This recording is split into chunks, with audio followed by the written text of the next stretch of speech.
Et donc la compétition reprend avec le tableau de 64, donc les 64 derniers tireurs encore en lice. Donc on est toujours sur la piste 3 et le premier match va opposer Monsieur Aubrier Julien à Monsieur Piquepé Colin. Donc Monsieur Piquepé Colin qu'on a pu suivre pendant sa phase de poule. Il avait fait 2 victoires pour 3 défaites. Monsieur Aubrier qui quant à lui a gagné tous ses matchs de poule. Il est sorti 9e. Donc sur le papier, net avantage pour Monsieur Aubrier. Match en 15 touches, 3 fois 3 minutes, avec 1 minute de pause entre chaque tir-temps. Tandis que l'arbitre vérifie le matériel.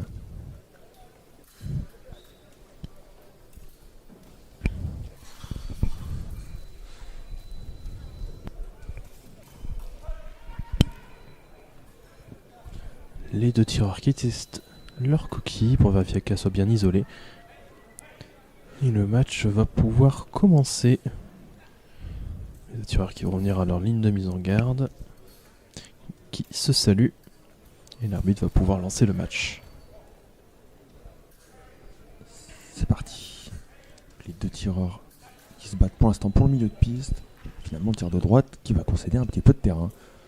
Pressing du tireur de gauche, après les plus petits en taille, c'est normal qu'il essaye de mettre du rythme. Et l'attaque de droite. L'attaque, pas la flèche. L'attaque de droite qui touche, exactement. Une très belle fente qui a surpris son adversaire sur la marche. Très bien exécutée. Et ça repart du coup sur ce côté droit de la piste.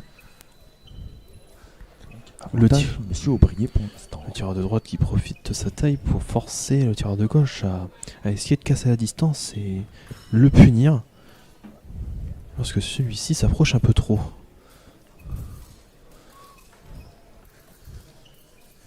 En plus, le tireur de droite qui tire avec une poignée droite qui lui confère également une légère allonge un peu plus supplémentaire. Il part de très très loin quand il attaque. On a vu une attaque là quand même qui a ramené son adversaire dans le milieu de piste, quoi. Donc, alors que la première minute vient de passer, pas de touche sur cette phase de combat rapproché. Non, il retourne dans son terrain. Le tireur de droite qui essaie de s'enfuir quand il y a du coup à rapprocher, en même temps son adversaire. Il joue pas mal sur la distance et il a raison, l'attaque. Ça, alors, est-ce que l'arbitre va l'accorder? Discussion avec l'arbitre. J'ai l'impression qu'il la remet. Oh, la touche est accordée. Ah non, oui, la touche est accordée. Une égalité. Et on rappelle, ce match va en 15 touches. Donc on n'est pas encore du tout au niveau de la fin. Tout est encore possible, que ce soit pour le tireur de gauche comme pour le tireur de droite. En sachant que le match dure 9 minutes, donc il y a beaucoup d'actions qui peuvent être proposées par les 2 tireurs. Là, cette fois-ci, il se veut un peu plus conquérant. Le tir de droite, la flèche. Et la touche double. Exactement. 2 égales. Aucun des 2 tireurs qui réussit à prendre pour l'instant l'avantage. Exactement. Et ça repart. Donc, on est sur une distance déjà un petit peu plus courte, j'ai l'impression. Ouais. Tireur de droite qui met un peu plus de rythme vers l'avant. Essaye de toucher. Touche pas. De gauche qui essaye peut-être de se rapprocher au fur et à mesure de l'attaque et la défensive qui touche 3-2 faveur gauche. Le tireur de gauche qui n'arrive pas à utiliser sa grande allonge à son avantage pour le moment. Ouais, le tireur de droite, ouais. Alors, et qui repart vers l'avant. Il y a pas mal de rythme au niveau des jambes. Le tireur de la droite. Le tireur de gauche qui est sur son dernier mètre. Il a sorti son premier pied, il faut pas qu'il sorte le deuxième. L'attaque, non, toujours pas. Ça va peut-être essayer d'aller chercher en bas. Non. Oula. Le combat. Les défensifs qui sont enchaînés. Toujours pas la touche. Sorti. Oh, la touche du tireur de droite qui la grosse touché fente, grosse fente. Son adversaire qui ne pouvait plus reculer, qui était vraiment le pied sur la ligne. Et ça repart. 3 égales.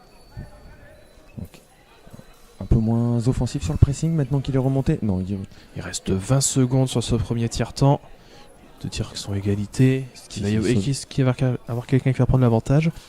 Ce qui pourrait être intéressant. Avant la pause. La flèche longue, la remise. L'arbitre qui dit halt. Il reste 5 secondes à l'appareil. Alors qu'il donne le carton au tireur de gauche, sûrement pour le contact. Le tireur de gauche d'ailleurs qui demande à tester son épée.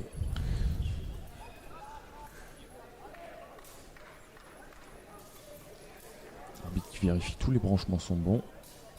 Et l'épée fonctionne bien correctement. Donc carton jaune à gauche. Sachant que le carton jaune est juste un avertissement.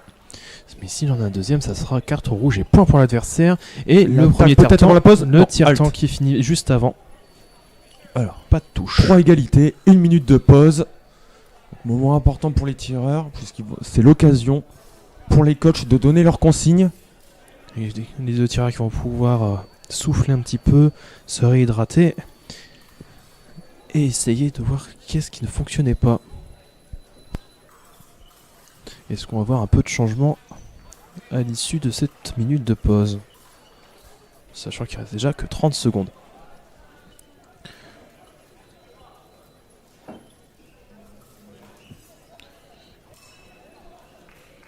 Si le tireur de droite réussit à bien utiliser au niveau de son avance et bien mettre son adversaire hors de portée, ça va être assez compliqué pour le tireur de gauche De s'en sortir. de s'en sortir. Bah là, on a vu qu'il avait intensifié le pressing sur la fin du tiers-temps. Et ça avait plutôt porté ses fruits. Hein. Mais le tireur de gauche n'est pas en reste non plus, parce que s'il arrive à bien se protéger, à s'emparer de la lame de l'adversaire et de casser la distance, il peut à ce moment-là lui toucher beaucoup plus facilement. C'est vraiment deux stratégies différentes qui deux latéralités différentes, deux tailles différentes, et puis deux poignées différentes aussi. c'est ça. Donc c'est normal que les jeux Qui s'adaptent. utilise Alors, les forces et les faiblesses alors que ça l'adversaire. repart. Et ouais, le pressing du tireur de droite qui attaque une nouvelle fois. qui Ça fait ne reculer. marche pas. Ouais, il recule petit à petit le tireur de Ouais. gauche. Il se retrouve maintenant dans sa zone. Une nouvelle fois, est-ce qu'il va réussir à Il essaie d'en sortir. déclencher quelque chose ou est-ce qu'il va se faire manger par le tireur de droite Alors, petit à petit? l'attaque Et non, la contre-attaque bien qui touche. exécutée. Exactement. Donc 4-3. Et ça repart. Donc l'avantage à gauche. 4-3. Et le tireur de droite qui repart conquérant sur la piste de son adversaire. Sur la partie piste de son adversaire. Alors. Il attaque à nouveau. Là, il peut plus reculer. Il est vraiment sur les derniers centimètres de sa piste. Est-ce que Il est. La flèche, non. la touche, mais après dépassement, Exactement. et l'arbitre qui Pour va rappel que donner le tireur un carton. a déjà pris un carton jaune. Il prend un carton rouge pour le contact. Donc, point à l'adversaire. Le 4 carton. égalités. Et à partir de maintenant, s'il se fait à nouveau sanctionner, ça sera forcément par un carton rouge. Et du coup, ça fera un nouveau point à son adversaire. Donc, le tireur de droite qui remonte à égalité avec ce carton.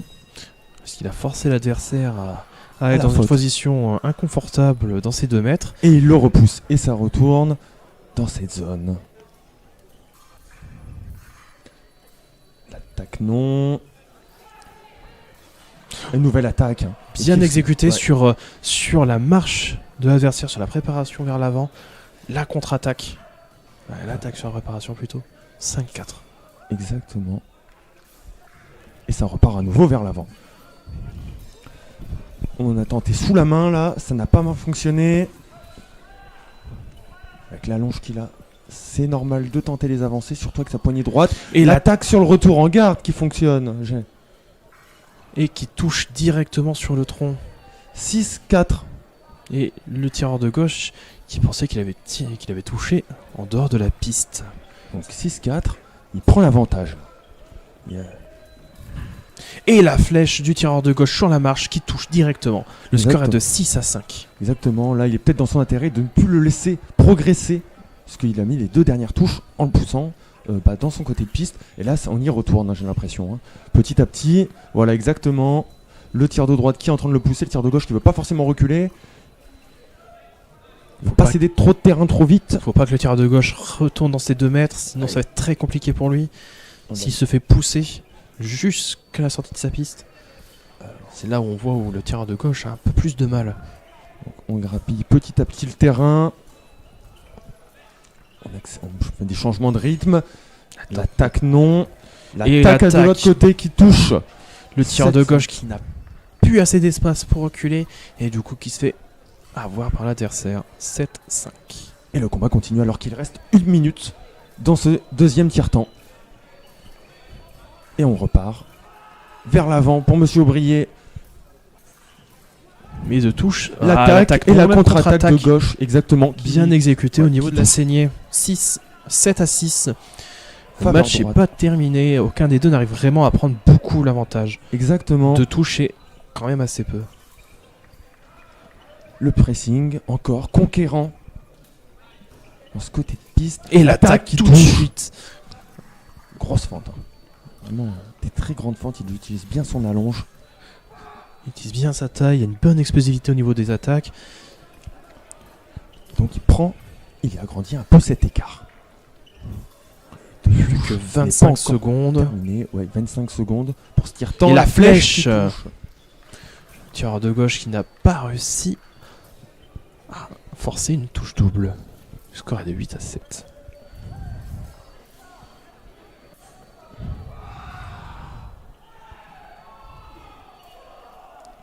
Et on repart donc sur ce côté gauche de piste. Qui pour l'instant réussit plutôt bien au tir de droite. Plus que 5 secondes sur ce deuxième tiers-temps. Il va pas le lâcher, il l'avait montré au premier tiers-temps. Il va le pousser jusqu'au bout. Plus qu'une seconde et ça sera la fin du temps. Exactement. 1 minute de pause à nouveau. Avant le dernier tiers-temps. Oh. Ce sera les 3 dernières minutes et on aura forcément le gagnant de ce match. Oui, exactement, donc tiers-temps quand même riche en émotions celui-là. Hein, parce qu'il y a 2 cartons distribués sur ce tiers-temps qui permettent donc au tireur de droite, M. Aubrier, de revenir au score. Et après, il prend carrément l'avantage sur 2 attaques. Il me semble que c'était 2 attaques pour prendre l'avantage de 2 points. Et finalement, le score rattrapé par Monsieur Piquepé. Donc 8-7 pour l'instant faveur droite. Un match qui est quand même très disputé où aucun des deux tireurs ne réussit à prendre l'ascendant sur l'autre. Alors que ça soit au niveau de la grande taille du tireur de droite ou au niveau des flèches explosives du tireur de gauche, aucun des deux n'arrive vraiment à prendre l'ascendant sur l'adversaire, même si on peut observer le tireur de droite qui est beaucoup plus porté au niveau de l'offensive et qui pousse vraiment son adversaire dans ses 2 derniers mètres. On va voir s'il va maintenir cette stratégie ou pas. En tout cas, dernier tiers-temps qui reprend 8-7 faveur droite.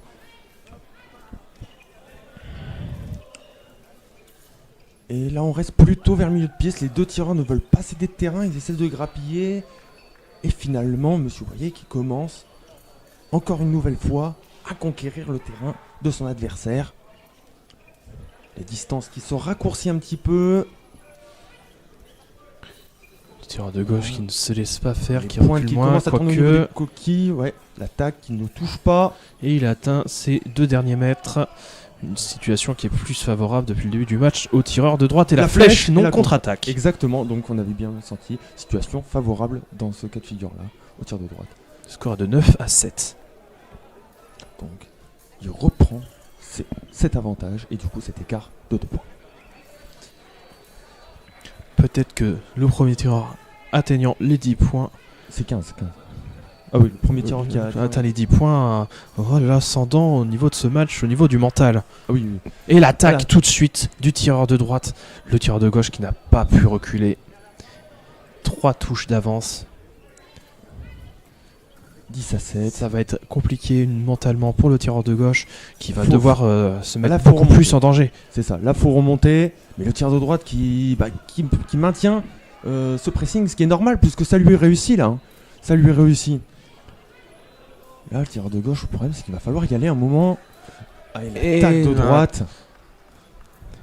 Sur la marche, le tireur de gauche qui essaye de toucher, mais le tireur de droite qui, bien sur sa cible et bien réaliste, qui prend encore plus l'avantage. 11-7.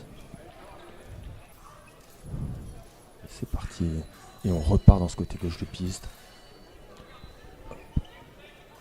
Tireur de gauche qui essaie vraiment d'avoir une distance assez courte pour le permettre de toucher, mais c'est très dangereux parce que le tireur de droite, lui... Il y a une sacrée allonge. Voilà, c'est ça. Le tireur de gauche est beaucoup trop proche, il est à sa distance, mais la distance du tireur de droite est beaucoup plus importante. Et donc, 12-7. 5 points d'avance, ça va être... Là, il voilà. reste 1 minute. Et là, il est obligé d'y aller, finalement. Et le tireur de gauche qui pensait avoir touché en même temps, mais je pense qu'il avait un temps de retard. Exactement. Bah, il est grand. Son adversaire est grand. C'est son adversaire qui a déclenché et il a suivi après. En sachant que à l'épée, dès qu'une des deux lampes s'allume, on a 0,2 secondes, si je dis pas de bêtises, pour pouvoir toucher également et que les deux lumières s'allument. Donc c'est un laps de temps Très court. très Et là, court. t'as Copier qui touche. Donc, ce qui lui permet vraiment de reprendre l'avantage, lançant le tireur de gauche qui mentalement faiblit, mais ce qui est normal. Il lui reste moins d'une minute. Il reste moins d'une minute 30. Et il y a 7 touches d'écart. Le tireur de droite n'a plus qu'une touche à mettre et il ne relâche pas son pressing. Donc il va y aller et il l'a fait. Petit bonhomme sous la main, très très bien exécuté. Très belle touche pour finir. Le tireur de droite Qui va faire une belle prestation et qui Exactement. mérite tout à fait sa victoire, qui a bien utilisé ses forces. Mais le tireur de gauche qui n'a quand même pas démérité. Et Exactement. c'est dommage pour lui, mais la compétition se termine pour... Pour monsieur Piquépé, donc vainqueur monsieur Aubrier.